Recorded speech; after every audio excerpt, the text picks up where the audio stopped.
Hi, Sagittarius. Welcome to an abundance reading for September 2024. This is from emeraldlotusdivination.com and it's called Attracting Abundance. So I'm just going to lay out the cards. There's 5 cards, and then I'll explain to you what. Oh, might want to put them on camera. That might be a thing. I'm a Sagittarius, or Sagittarian, so I'm interested in what this says myself.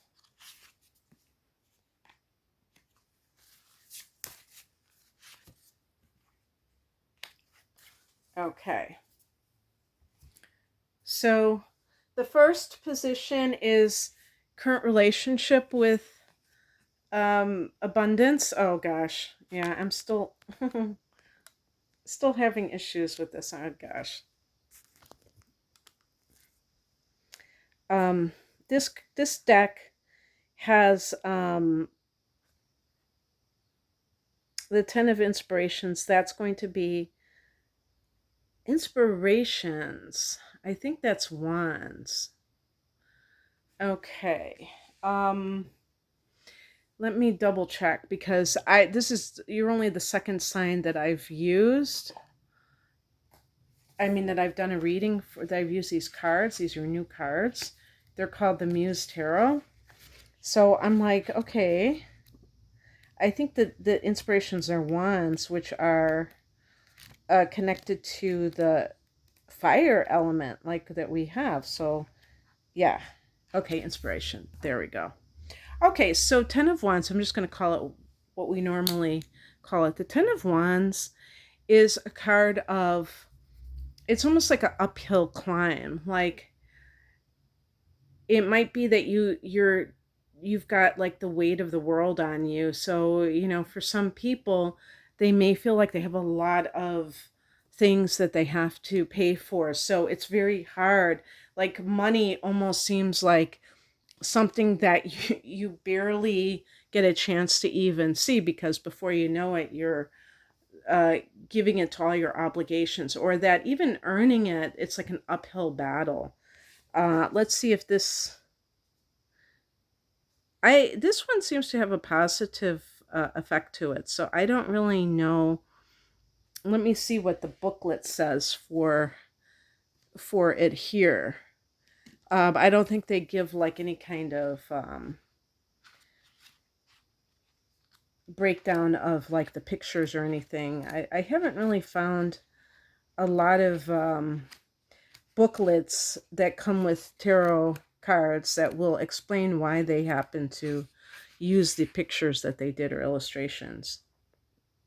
Yeah, keywords: responsibilities and burdens, taking on too much, the heaviness of promises, seeking other paths that offer help and guidance, systemizing and prioritizing.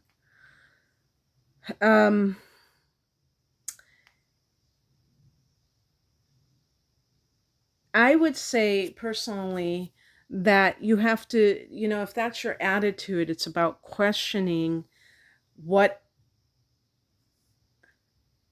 money has symbolized to you over the years. If it's something that is truly about freedom, because I do believe that the fire signs are all about freedom, especially Sagittarius, then you can frame money in a positive way. Because sometimes I think with Sages, there is, because the spiritual is intertwined with our sign, compared to Leo and Aries, the other fire signs, there's all that kind of dogma that goes along with money and organized religion to kind of sort through as well. So it can be a little bit complicated sometimes to kind of have a positive attitude towards money and not see it as a burden, not see it as something that's hard to obtain.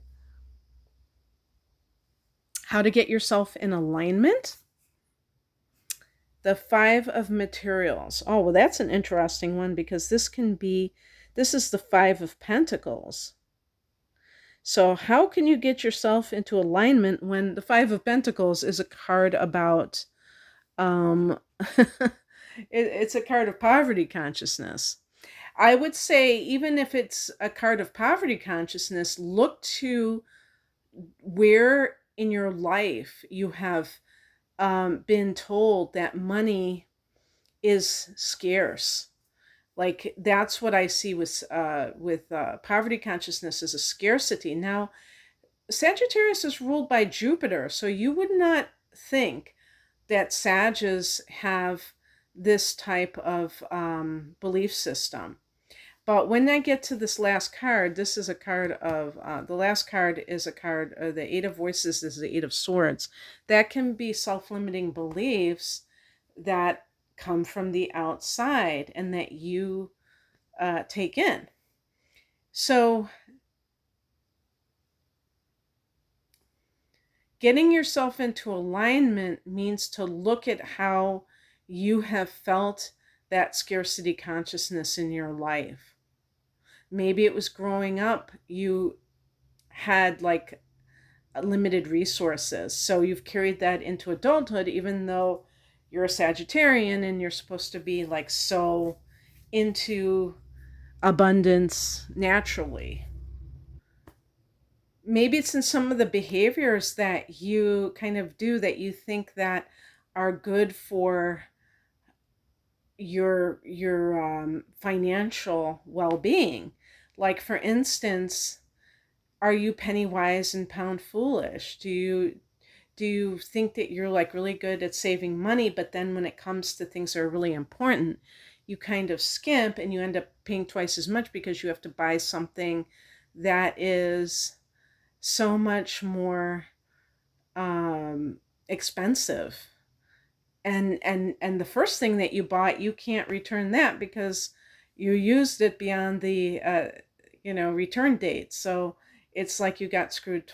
Well, you didn't get screwed twice, but you ended up spending a lot more money than you had to. So the ability to utilize money in a way where a person isn't always trying to get the cheapest thing, but doesn't always believe that if something's more expensive, it's better. They really are aligned with the value of things. Because I remember once someone that I know told me that time is money, and I remember being appalled by that because I thought, what kind of thing is that to say? It sounded like, some kind of wealthy person saying that in a dismissive way, but that was my consciousness at the time. And now I know exactly what they mean, and there is some truth to that. There are times when saving money would actually cause cause a person to have more stress, would be inconvenient. And I remember many times when I would, go that extra mile just to save money. And now I'm not concerned about it because I always say there's more where that came from. I'm not like thinking that, oh my gosh, this is all that there is. So understanding that we live in an abundant universe, this is kind of like a card of lack. And really, with this card, the Five of Pentacles, if a person is currently experiencing lack, maybe they're unemployed or underemployed, maybe they don't have any money in the bank, it's not about ignoring reality. And obviously, if you don't have money, then you have to be as economical as possible. But the point is that you don't have to make it a way of life. And you can believe that even if you're not seeing something, that it doesn't mean that it can't manifest for you. The third position, and we have the Muse of Emotions. I think muses are pages.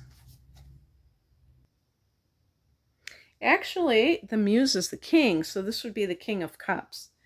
And this card represents an energy I need to integrate to have an enlightened perspective on abundance.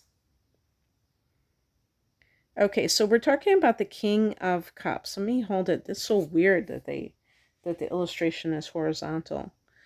So the King of Cups is whenever you have the king, you're talking about the master of whatever that suit is. So for cups is having emotional mastery.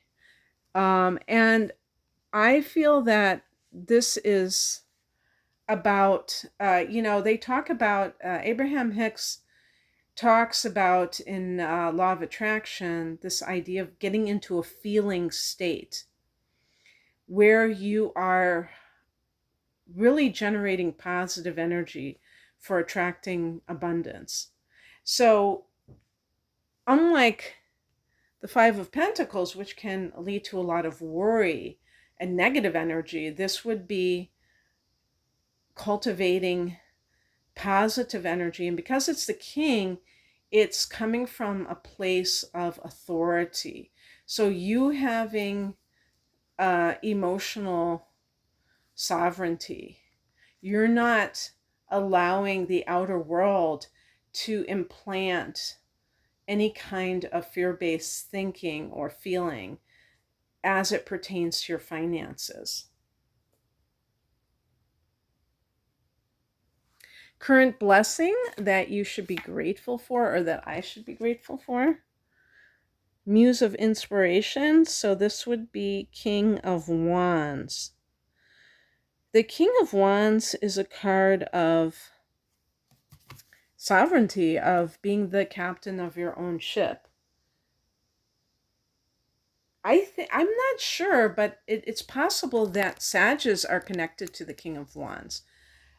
We naturally gravitate towards this kind of emotional state because as fire signs, we're very independent in the way that we carry ourselves. We want to be sovereign. We're looking to be the captain of our ship. And the wands can be about career matters. They can also be about a person's sense of desire for autonomy. So if let's say you own a business, you may be, crunching the numbers. Maybe you feel like, oh man, I used to earn so much more money. Look at how my business has kind of taken a hit. It can be very easy to get caught up in the negative energy of that if it's really what is true for you in this moment. Rather than say, oh my gosh, thank God I have my own business. Even though when, the whole world shut down and people were out of work, I still had clients. And I'm talking about me personally. Now, did I have as much as before it happened, before the shutdown? I mean, my gosh, no, because other people, people out there were like really trying to hold on to their money in a lot of cases. They didn't want to spend it unnecessarily. And, you know, astrological readings or tarot readings aren't necessarily the first things that people want to buy, especially during that period of time. But I still got some people, and I'm sure that there were people in other lines of work, or maybe even in my line of work too, but I mean other lines of work who did really well during this time. The point is even if you can see something that is showing lack or not as great as that you can compare to and you can feel bad about, look at what there is to feel gratitude towards. If you have a job and you really don't feel inspired by this job, at least you have a job. Now, if it's something that is really like draining you and it's very hard for you to feel good going to work every day and you feel like it's really sapping your energy, then that's definitely something to take seriously. But if it's simply that you've lost the passion for it, looking for the things that are, that you're grateful for regarding this job can be a wonderful thing, because it doesn't mean that you're going to stay there forever. It just means that you're putting yourself into a higher vibration naturally by, choosing gratitude. I think sometimes people feel like in order to make a shift, they have to really hate whatever it is that they're trying to change. And no, you don't have to hate it. As a matter of fact, when you love it, it doesn't mean that you're going to stay there. It just means that you're making peace with it. And you're just understanding your relationship to it. Maybe you feel that you've outgrown it, or somehow it doesn't resonate with you anymore. That's a big difference. Okay, and the last position, oh my gosh, I lost my screen. Okay, the last, number 5. What should I be investing my energy into to attract abundance? Oh, very interesting. The 8 of Voices. So this would be doing the inner work. When I think of the 8th house in astrology, that's Scorpio's domain, and that's the shadow self. So again, these subconscious thoughts that have been programmed into you that are of a negative variety, that actually are coming from someone else who's projecting it onto you, how to eradicate those and how to see that they are not you, that you are not thinking these independently, is highly important. So I didn't do this with the first reading, but I'm going to just shuffle the cards a little bit. Yes, I do it behind the camera, and I'm going to just choose one last card that doesn't have a position, but just to give a feel for this going forward. Page of Emotions is Page of Cups. This is a card of the beginning stages of something that is connected with creativity or healing. So it might be a business that you want to start. Maybe you need to even get training for it. You can't even start a business, you have to get training for it. And then you will be able to have the credentials to be able to either work for somebody else or work for yourself. Also, I feel like this can be about saying affirmations, because pages can be messages or communication, and cups relate to our emotions. So if we want to change how we feel, then by affirming certain things, we can help that along. Also, EFT, the emotional freedom technique, which is about regarding tapping, that is also accompanied by affirmations as well. So you can look into that as a mode of healing at this time, and healing this, in other words. And another thing is just the early stages of some endeavor. But there's a feeling of trust. And if you don't feel that, then you have to cultivate that, because sometimes people have been told that it's, starting a business or doing certain types of work, like being an artist or being like a Reiki master, that is an unstable form of work, and the person is trying to embed a feeling that there's a lack associated with that, and that is not true. Now, I'm not saying everybody who strives to be an artist is just raking it in, not that they necessarily want to, but that they're actually making a living with it, and they might want to, but they're not. Maybe some people aren't being successful at that yet, but the point is that some people are. That's ultimately the point. And why not you? You're no less than somebody else, so you could be doing what somebody else is doing. So that's what I have for you, Sag. I hope that this resonated. If you'd like a private reading, I do a reading that is like career life path. You could say abundance, but it's like more money, like looking at it astrologically, looking at your chart. I have all kinds of readings, transit readings, to look at what's happening in your life in the next 12 months, and natal chart interpretations. You can find out more information at the link below. I'm at rainamoonastrology.com. Thanks for watching. Bye.